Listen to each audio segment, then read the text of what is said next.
As part of my series on Dollar Tree jewelry gift ideas, today I'm showing you how to make a double bell wire wrap to make bracelets and more out of holeless stones.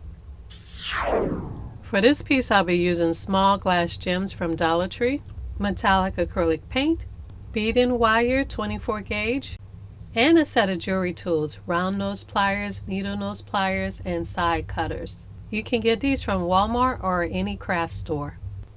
I'd like to create a pretty unique bracelet, so I'm using the small Dollar Tree glass stones, and I dabbed some different colors of metallic paint on the back of them, gold and blue and black. And what I'm doing is I am sort of smearing it on a paper to create this effect that looks artsy and swirly and organic like this. So I'm going to create a few of these to make a bracelet. And after letting the paint dry completely, it gets more metallic and looks more brilliant. You can also put them in the oven for about 30 minutes to make the paint more permanent on the glass. I like to use these stones as string beads so that I can put other beads in between them.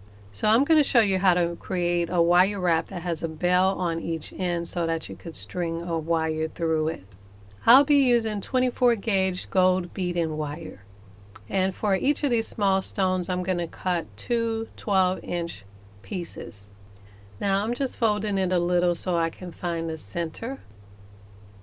And I'm going to twist the wires together from the center.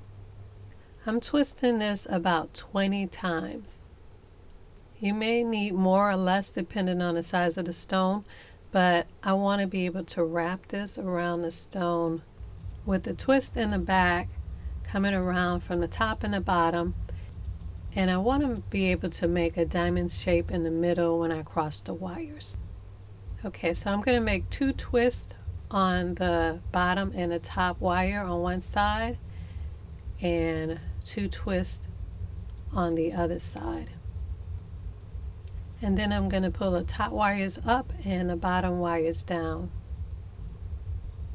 Then I want to turn this to the back, and I'm taking the left bottom wire and folding it over towards the right bottom wire.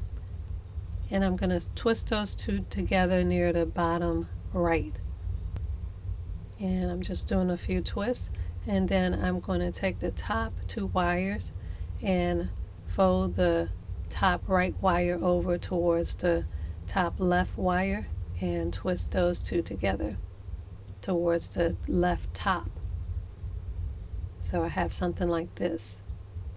Then I'm going to fold both those wires in diagonally towards the center and just twist them all around together in the center back. Just a couple of twists. Now with the four pieces, I want to make a cross, two at the top and two out to the side. These pieces are all about equal size, but if they weren't, you want the shorter pieces to go towards the top and the bottom, and the longer pieces on each side.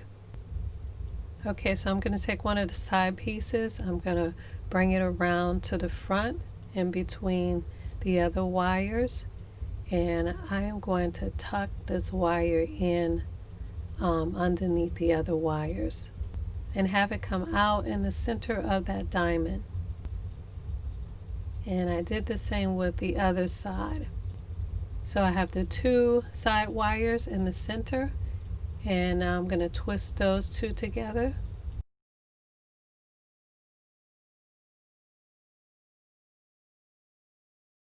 So now with those two front wires, I want the top wire to meet the wire all the way at the top and the bottom wire to meet the wire at the bottom. But what I'm going to do is tuck the bottom wire in through the twisted piece so that it stays in place in the center, and I'm also going to tuck the wires from the front in through the wires right in the center.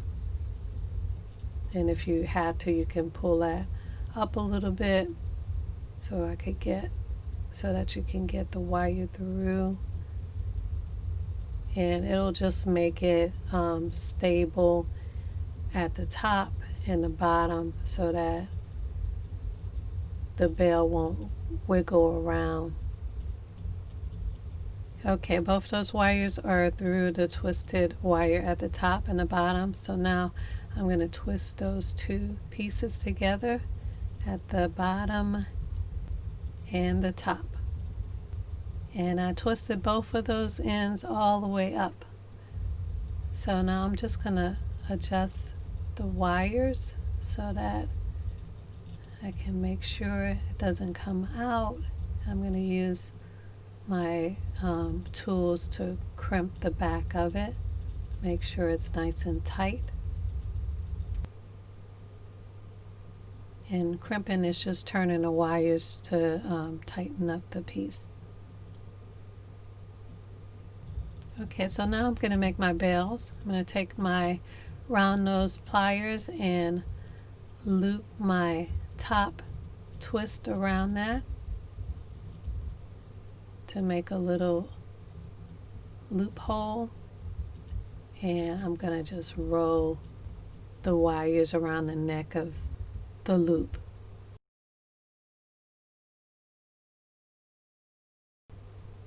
Then I'm going to use my cutters to cut the excess pieces off, and the needle nose pliers to turn everything in.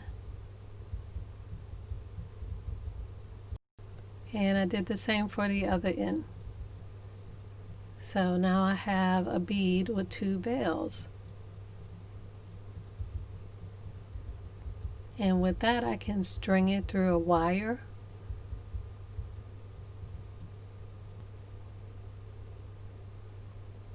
And add other beads in between. And create the bracelet I always wanted, even with matching earrings. The possibilities are endless. Hey guys, check out my Etsy store where you can get some of the very projects made on this show. And for just a few dollars, you can get instant digital downloads of full color step-by-step instructions with templates for some of your favorite projects. And check out my Amazon page where you can pick up my multi-surface acrylic metallic paint, back in stock with 8 beautiful shimmering colors. You can mix millions of colors and create endless home beauty for indoor and outdoor projects. And while you're there, pick up my Book of Elegant Home Crafts Volume 1 with all your favorite projects together in one big beautiful colored step-by-step instruction book. On my Amazon page, you'll see all my favorite crafting tools and supplies used on this show, and you can add them all to your cart for the one-click, fast and easy shopping and delivery convenience of Amazon. I'll be working every day to make crafting fun and easy for you. Follow me at Your House of Home and Your House of Home TV on all social media for extra home, food, and gardening tips.